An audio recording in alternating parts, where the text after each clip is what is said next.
मुंगेर बिहार का एक महत्वपूर्ण जिला है जिसका क्षेत्रफल 1419.7 वर्ग किलोमीटर है। 2011 की जनगणना के अनुसार मुंगेर जिले की जनसंख्या 13,67,765 थी, जो वर्तमान में अनुमानतः 18 लाख के आसपास होगी। मुंगेर में एक लोकसभा और 3 विधानसभा सीटें हैं। यहाँ की मुख्य बोली जाने वाली भाषाएं हिंदी और अंगिका हैं। इतिहासकारों के अनुसार मुंगेर का प्राचीन नाम मुगदलपुरी था, जो मुगदल ऋषि के नाम पर पड़ा। समय के साथ यहाँ पर कई शासकों ने राज किया। आईन अकबरी में इसे मुंगगिरी कहा गया। संभवतः आगे चलकर मुंगगिरी मुंगेर हो गया। बंगाल के अंतिम नवाब मीर कासिम से जब अंग्रेजों ने बंगाल छीन लिया, तब मीर कासिम ने अपनी राजधानी मुंगेर को बनाया और गंगा नदी पर एक भव्य किला बनवाया। ये तो रहा मुंगेर का संक्षिप्त परिचय। अब बात करते हैं यहाँ के मुख्य आकर्षण की। वैसे तो मुंगेर को आधिकारिक तौर पर पर्यटन का शहर घोषित नहीं किया गया है, पर यहाँ पर पर्यटकों को बहुत सारे प्राचीन धार्मिक स्थल, ऐतिहासिक धरोहरें, खूबसूरत पिकनिक स्थल और आधुनिकता की कुछ बेजोड़ मिसालें देखने को मिलेंगी। चलिए मैं आपको मुंगेर के पर्यटन स्थल की कुछ झलकियां दिखाता हूँ। सबसे पहले प्रमुख धार्मिक स्थलों की बात करते हैं। बड़ी दुर्गा महारानी। मुंगेर के धार्मिक स्थलों का जिक्र हो और बड़ी दुर्गा महारानी की बात ना हो, ये असंभव है। जिनकी ख्याति विश्व प्रसिद्ध है। माता का मंदिर मुंगेर के शादीपुर क्षेत्र में पड़ता है। वैसे सामान्य दिनों में बड़ी माँ के दर्शन नहीं होते हैं, पर भक्तों का तांता मंदिर में लगा रहता है।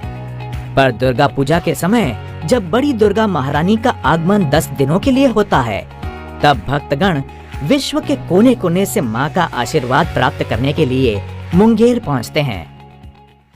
शक्तिपीठ माँ चंडिका। माँ चंडिका का मंदिर मुंगेर जिला मुख्यालय से लगभग 2.5 किलोमीटर की दूरी पर गंगा के किनारे स्थित है। इसके पास में ही एक शमशान था, इसलिए इसे शमशान चंडी के रूप में भी जाना जाता है। मान्यता है कि इस स्थान पर माता सती की बाईं आंख गिरी थी। कहते हैं कि नेत्रों के असाध्य रोगियों का मंदिर का काजल लगाने से उनके नेत्रों के विकार दूर हो जाते हैं। इस शक्तिपीठ के दर्शन करने भक्तगण पूरे देश से आते हैं। सीता कुंड। मुंगेर मुख्यालय से 7 किलोमीटर पूरब की ओर एक गर्म जल का कुंड पड़ता है। जनश्रुति के अनुसार अयोध्या वापस आते समय माता सीता ने अपनी अग्नि परीक्षा इसी स्थान पर दी थी और फिर इस कुंड में स्नान किया था। तभी से इस कुंड का जल गर्म रहता है। भक्तगण और पर्यटक इस स्थान को देखने जरूर आते हैं। माघी मेले पर श्रद्धालुओं की भीड़ देखते ही बनती है। सीता चरण। मुंगेर के बबुआ घाट से 3 किलोमीटर की दूरी पर गंगा के बीच में ये स्थान पड़ता है। आनंद रामायण के अनुसार जब भगवान राम रावण वध के बाद सीता माता के साथ अयोध्या वापस जा रहे थे, तभी ऋषि मुगदल ने उन्हें अपने आश्रम बुलाया और माता सीता से छठ व्रत करने को कहा। माता ने इसी आश्रम में छठ पूजन किया। माता सीता ने सूर्य देव को संध्या अर्घ्य पश्चिम की ओर, उषा अर्घ्य पूर्व की ओर दिया। माता के वही चरण प्रतीक के रूप में मौजूद हैं। श्रद्धालु बहुत ही श्रद्धा से माता सीता के चरण का आशीर्वाद प्राप्त करने आते हैं। शिव गुरुधाम। भोलेनाथ का ये मंदिर मुंगेर मुख्यालय से 5 किलोमीटर की दूरी पर है, जिसकी स्थापना मुंगेर के पूर्व न्यायाधीश स्वामी अनुरागानंद ने की थी। इस शिव मंदिर का प्रांगण बहुत ही सुंदर है। भक्तों के साथ साथ पर्यटक भी इस शिव गुरुधाम को देखने आते हैं। निर्दोष दक्षिणेश्वर काली मंदिर। ये काली मंदिर मुंगेर के कासिम बाजार के क्षेत्र में पड़ता है। ये मंदिर बहुत खूबसूरत बना हुआ है, जहां पर बड़ी संख्या में भक्तगण पहुंचते हैं। कष्टहरणी घाट। कष्टहरणी घाट का उल्लेख वाल्मीकि रामायण में भी मिलता है, जिसके अनुसार राक्षसी ताड़का को मारने के बाद भगवान श्री राम अपने भाई लक्ष्मण के साथ यहाँ कुछ समय के लिए रुके थे। यहाँ पर गंगा उत्तर वाहिनी हो जाती है। ऐसी मान्यता है कि जो भी व्यक्ति इस घाट पर डुबकी लगाता है, माँ गंगा उसके सारे कष्ट हरण कर लेती हैं। इसीलिए इस घाट को कष्टहरणी घाट कहा जाता है। इस तीर्थ स्थल की महत्ता पूरे भारतवर्ष के भक्तगण अच्छी तरह जानते हैं। ऋषि कुंड मुंगेर से करीब 23 किलोमीटर दूर हवेली खड़गपुर क्षेत्र की पहाड़ियों में ये खूबसूरत तीर्थ स्थल पड़ता है। इस कुंड का नाम प्रसिद्ध ऋषि श्रृंग के नाम पर रखा गया है। ऋषि कुंड के बारे में कहा जाता है कि व्यक्ति लंबा हो या छोटा, पानी उसके कमर तक ही रहता है। यहाँ पर एक प्राचीन शिव मंदिर है, जिससे भक्तों की बहुत आस्था जुड़ी है। अब चलिए मुंगेर की शान, मुंगेर का किला, योगाश्रम, जमालपुर रेलवे कारखाना और गन फैक्ट्री के बारे में बात करते हैं। मुंगेर का किला। ये किला गंगा नदी के तट पर विस्तृत क्षेत्र में बना है। इस किले में 4 द्वार हैं, पर अभी केवल मुख्य द्वार ही अच्छी स्थिति में है। इस किले का इतिहास बहुत पुराना है। इतिहासकारों के अनुसार इस किले का निर्माण गुलाम राजवंश के प्रारंभिक दौर के शासकों द्वारा किया गया, पर कुछ इतिहासकार इसे मौर्य वंश के शासनकाल का मानते हैं, क्योंकि इस किले में हिंदू और बौद्ध शैली की नक्काशी देखने को मिलती है। पर इस किले को सुरक्षित और भव्य बंगाल के अंतिम नवाब मीर कासिम ने करवाया, क्योंकि जब अंग्रेजों ने मीर कासिम से बंगाल छीन लिया, तब मीर कासिम मुंगेर चला आया और मुंगेर को अपनी राजधानी बनाया। मीर कासिम ने ही इस किले के चारों तरफ खाई खुदवाई, ताकि अंग्रेजों से किले को सुरक्षित रखा जा सके। मीर कासिम ने किले के अंदर बहुत काम करवाया, पर उसके द्वारा बनवाई गई लंबी सुरंग बहुत प्रसिद्ध है। कहते हैं जब अंग्रेजों ने किले पर कब्जा कर लिया, तब मीर कासिम ने इसी सुरंग से भागकर अपने प्राण बचाए थे। बिहार योग विद्यालय। बिहार योग विद्यालय, जिसे योगाश्रम के नाम से भी जाना जाता है, इस योग विद्यालय की स्थापना स्वामी सत्यानंद ने 1964 में मुंगेर के गंगा तट पर की थी। ये दुनिया का पहला योग का विश्वविद्यालय माना जाता है। यहाँ पर पूरी दुनिया से लोग योग सीखने आते हैं। इस विश्वविद्यालय के 200 से अधिक अंतर्राष्ट्रीय एवं सैकड़ों राष्ट्रीय योग एवं आध्यात्मिक केंद्र हैं। इसीलिए मुंगेर को योग नगरी भी कहा जाता है। जमालपुर रेल कारखाना।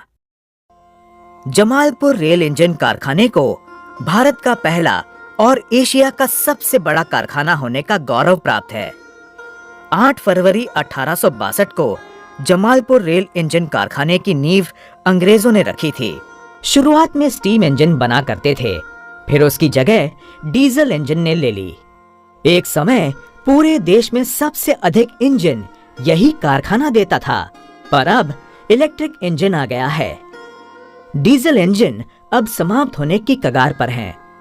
इसलिए गवर्नमेंट ने डीजल इंजन की कई शॉप बंद कर दी हैं, जिससे ये कारखाना अपने अस्तित्व को बचाने की लड़ाई लड़ रहा है। पर शायद इस कारखाने के दिन जल्दी फिरने वाले हैं, क्योंकि रेल मंत्री पीयूष गोयल ने इस कारखाने को अपग्रेड कर इलेक्ट्रिक इंजन बनाने की हरी झंडी दे दी है। Gun factory. मुंगेर की गन फैक्ट्री का अस्तित्व ब्रिटिश काल से है। 1924 को आर्म्स एक्ट के तहत मुंगेर में भी हथियार बनाने का लाइसेंस दिया गया। आजादी के बाद आर्म्स रूल्स 1962 के तहत 37 बंदूक कंपनियों को लाइसेंस दिया गया। 1962 में भारत चीन युद्ध के दौरान मुंगेर की इकाइयों ने ही सेना के लिए 410 मास्केट राइफल का निर्माण किया था। पर वर्तमान में मुंगेर की लगभग सभी इकाइयां बंद हो चुकी हैं। पर अब केंद्रीय गृह मंत्रालय ने छोटे हथियार जैसे पिस्टल, रिवॉल्वर आदि के निर्माण की अनुमति दे दी है। चलिए अब बात करते हैं मुंगेर के प्रमुख पिकनिक स्पॉट की, जिसे देखने दूर दूर से पर्यटक आते हैं। भीम बांध। भीम बांध मुंगेर और जमुई की सीमा पर पड़ता है। ये बांध मनोरम पहाड़ियों और खूबसूरत प्राकृतिक वादियों में बना है, जिसमें से असीम गर्म जल की धाराएं बहती हैं। पर्यटक जिसे देखने खींचे चले आते हैं और गर्म जल के स्रोतों में स्नान करने से खुद को रोक नहीं पाते। एक पौराणिक कथा के अनुसार महाभारत काल में इसी स्थान पर भीम ने एक बांध बनाया था, इसीलिए इस बांध का नाम भीम बांध रखा गया। हवेली खड़गपुर झील। ये झील मुंगेर के हवेली खड़गपुर क्षेत्र में पड़ती है। ये झील 20 किलोमीटर के एरिया में फैली है। इस झील का निर्माण दरभंगा के महाराज ने 1877 में करवाया था, जिसका उद्देश्य किसानों को खेती के लिए पानी उपलब्ध कराने के साथ साथ सुंदर प्राकृतिक छटा का आनंद लेना भी था। इस झील को देखने पर्यटक बड़ी संख्या में पहुंचते हैं। वो इस प्राकृतिक मनोरम दृश्य का आनंद उठाते हैं और अपने परिवार के साथ पिकनिक भी मनाते हैं। काली पहाड़ी। काली पहाड़ी मुंगेर के जमालपुर क्षेत्र में पड़ने वाली एक खूबसूरत पहाड़ी है। यहाँ पर एक काली माँ का मंदिर है, जिन्हें यमला काली माँ कहा जाता है। भक्तगण माँ के दर्शन करने सालों भर आते हैं। कहते हैं महाभारत काल में अर्जुन ने इन्हीं यमला काली माँ की पूजा की थी। इसी पहाड़ी पर कृष्ण बलराम का एक खूबसूरत भव्य मंदिर है, जिसे देखने बड़ी भक्तगण यहाँ पहुँचते हैं। इस ऊंची खूबसूरत पहाड़ी से प्रकृति के मनोरम दृश्य दिखाई देते हैं। ये मनोरम दृश्य सैलानी वैसे तो हमेशा देखने आते हैं, पर न्यू ईयर पर सैलानियों की भीड़ देखने लायक होती है। Dolphin park. मुंगेर का ये पार्क मां गंगा के सोजी घाट पर बना है, जिसका निर्माण पर्यावरण एवं वन विभाग द्वारा किया गया है, जिसे आम लोगों के लिए 2017 में खोल दिया गया। बड़ी संख्या में पर्यटक डॉल्फिन को देखने इस पार्क में आते हैं। श्री कृष्ण वाटिका।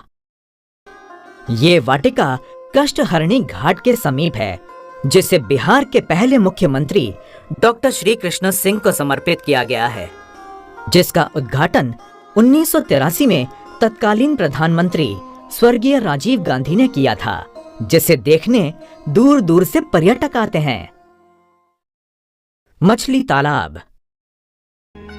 ये एक खूबसूरत तालाब है, जिसके बीच में एक प्राचीन शिव मंदिर है। क्योंकि इस मंदिर को गोइंका परिवार ने बनवाया था, इसलिए इस शिव मंदिर को गोइंका शिवालय कहा जाता है। इस तालाब के आसपास रंग बिरंगे फूल पौधे लगे हैं, जिससे इसकी सुंदरता देखते ही बनती है। इस तालाब में ढेरों मछलियां हैं। यहाँ आने वाले श्रद्धालु और पर्यटक इन मछलियों को चारा खिलाते हैं। जयप्रकाश उद्यान एवं कंपनी गार्डन। ये दोनों गार्डन आपस में जुड़े हैं। दोनों गार्डन बहुत बड़े एरिया में फैले हैं, जिसे देखने पर्यटक जरूर आते हैं। वैसे यहाँ के आसपास के रहने वाले लोग मॉर्निंग वॉक के लिए डेली आते हैं। Polo ground. Polo ground Munger का एक महत्वपूर्ण ग्राउंड है। चाहे गणतंत्र दिवस की परेड हो या फिर रावण दहन या फिर कोई जनसभा, सभी कार्यक्रम इसी मैदान में होते हैं। इन सब के अलावा आप मुंगेर में ITC limited, ITC dairy plant, railway bridge, संग्रहालय, श्री कृष्ण सेवा सदन, टीवी टावर और खूबसूरत स्कूल, कॉलेजेस, बिल्डिंग स्ट्रक्चर्स का भी आनंद उठा सकते हैं। निसंदेह इतने तीर्थ स्थल, ऐतिहासिक धरोहरें, अनुपम प्राकृतिक छटा और मां गंगा का निर्मल अविरल बहता जल आपको मुंगेर अवश्य खींच लाएगा। अंत में मैं बस यही कहना चाहूंगा कि अगर आप कभी मुंगेर आएं, तो आप निराश नहीं होंगे, बल्कि यहाँ की खूबसूरत यादें आप अपने दिलों और आंखों में हमेशा के लिए संजो लेंगे।